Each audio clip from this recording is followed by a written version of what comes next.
Ohm's law. जैसा कि हम जानते हैं कि जब किसी सर्किट में इलेक्ट्रिक पोटेंशियल यानी वोल्टेज अप्लाई किया जाता है, तब सर्किट में करंट फ्लो होने लगता है। अब मान लीजिए कि एक इलेक्ट्रिक सर्किट है जिसमें एक बल्ब को बैटरी से कनेक्ट किया गया है। साथ ही करंट मेजर करने के लिए सीरीज में एक एमीटर भी लगाया गया है। सर्किट को ऑन ऑफ करने के लिए एक स्विच कनेक्ट किया गया है। वोल्टेज को मेजर करने के लिए एक वोल्टमीटर को सर्किट में पैरेलल कनेक्ट किया गया है।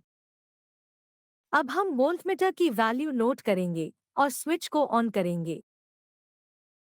स्विच ऑन होते ही सर्किट में करंट फ्लो होने लगता है और बल्ब ग्लो होना स्टार्ट कर देता है। अब हम एमीटर और वोल्टमीटर की वैल्यू नोट करेंगे। आगे हम सर्किट में एक आइडेंटिकल बैटरी सीरीज में कनेक्ट करेंगे। जब हम स्विच को ऑन करते हैं, तब हम देखते हैं कि बल्ब पहले के कंपैरिजन में ज्यादा ग्लो कर रहा है।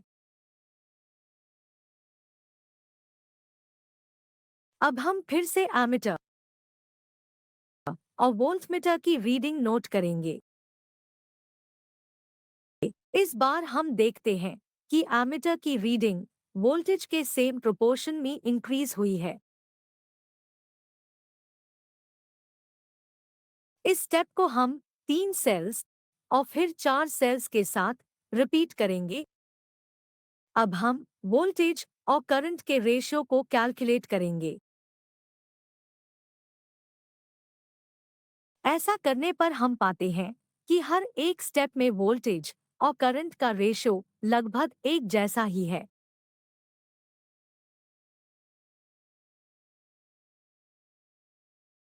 जब वोल्टेज और करंट की वैल्यू को ग्राफ पे प्लॉट करते हैं, तब हम देखते हैं कि करंट वोल्टेज के साथ प्रोपोर्शनली इंक्रीज हो रहा है।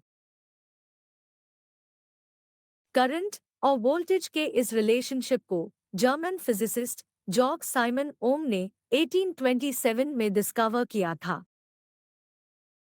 जिसे हम ओम्स लॉ के नाम से जानते हैं। According to Ohm's law, the potential difference V across the ends of a given metallic wire in an electric circuit is directly proportional to the current flowing through it, provided its temperature remains the same.